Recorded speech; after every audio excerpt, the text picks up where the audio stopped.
Play La Bamba, baby, the Edmonton Oilers. Oh my goodness.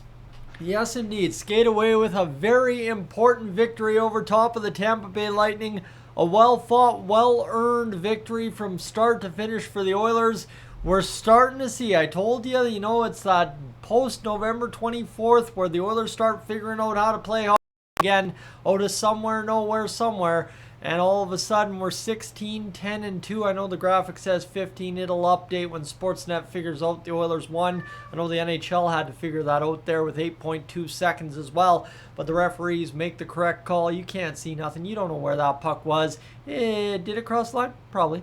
Did anyone see it cross the line? No. So is it a goal? No. And the Oilers win 2-1, and we'll take that all day. The Edmonton Oilers, like I said, now 16, 10, and 2, climbing inside the top 3 in the division standings, or at least thereabout, and things are starting to look better and better and better by the day here in Edmonton, and we are enjoying the heck out of that because, yeah, you can tell me, oh, yeah, they'll get it together, they'll get it together. There was no reason the Oilers should have had to climb from any sort of deficit this year. This team, despite the changes, should have been leading the division from start to finish this year. That's not going to be the case. And now, as we pass November 24th, we're to December 10th now, and we continue to climb and climb and climb, going higher and higher and higher. Well, it's nice to see, and we'll take it day by day. Friends, if you're new to the channel, consider hitting that subscribe button here tonight. Appreciate that if you could do that for me, as you know you want to stay up to date with the latest Oilers news, don't you, right? That's what we're trying to do here. Obviously, this winter also coming, we got the Four Nations thingy-majig, and we got, oh, by the way, the World Juniors, a yearly tradition here on Dolynny TV. Enough about myself. Let's get to the fact that Stuart Skinner had an absolutely electric hockey game tonight. Every single big save you needed from him tonight, you got from one man, Stuart Skinner, and that was fantastic to see because obviously early on guilty of not making the big save at the big time. Yes, I talked about the review off the hop there, but the Oilers get the goaltending from Stuart Skinner tonight. A 21 save performance for a .955 save percentage tonight. Also critical for the Oilers to reduce their goals against ratio per game, or their average, or whatever you want to say. And obviously now, increasing the goals, I guess not increasing the goals for, but I guess maybe doing that to some degree here, scoring 2 goals and only allowing 1. It's been a productive past 2 weeks in that department for the Oilers, as the differential has shifted from a negative to a positive over the past 2-3 weeks.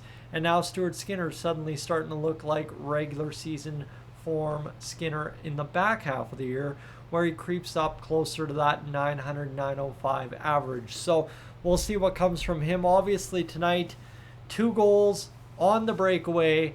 Yeah, the second one maybe not necessarily a breakaway by the end of it, that goes in the back of the net off a Hedman, a chip from Vasilevsky, bang, bang, bang, back of the net. But both Connor and Leon show up tonight, have themselves some good hockey games. Drysdale, a multi-point night. Brett Kulak, he's had a great season, picks up point number 10. And that's your goal-scoring summary, really, as Connor and Leon lead the way. I was hoping that wouldn't be the case tonight, but hey, you know what? When you got the best 2 players in the world, they're going to factor into goals most nights for your team, whether we like it or not, and we want the other guys to step up. It just is what it is. And again, when I say a very mentally composed, a very mature game, a very good lock it down, finish this one out hockey game from the Edmonton Oilers, despite the push from the Tampa Bay Lightning in the past 10 minutes, last 10 minutes of that hockey game, I'll tell you, it was just great to see the Oilers hold on and win this one. I think you watched early on, there were 2 critical blocks in the first period. For those of you that were aboard on the live stream, Bouchard got it out of block, Ekholm got it out of block, and right, goal scoring comes from that. And obviously we saw some good results, right? You dig in, you were physical tonight at times. It was just all around kind of the Oilers for really the first time me sitting here watching in the studio.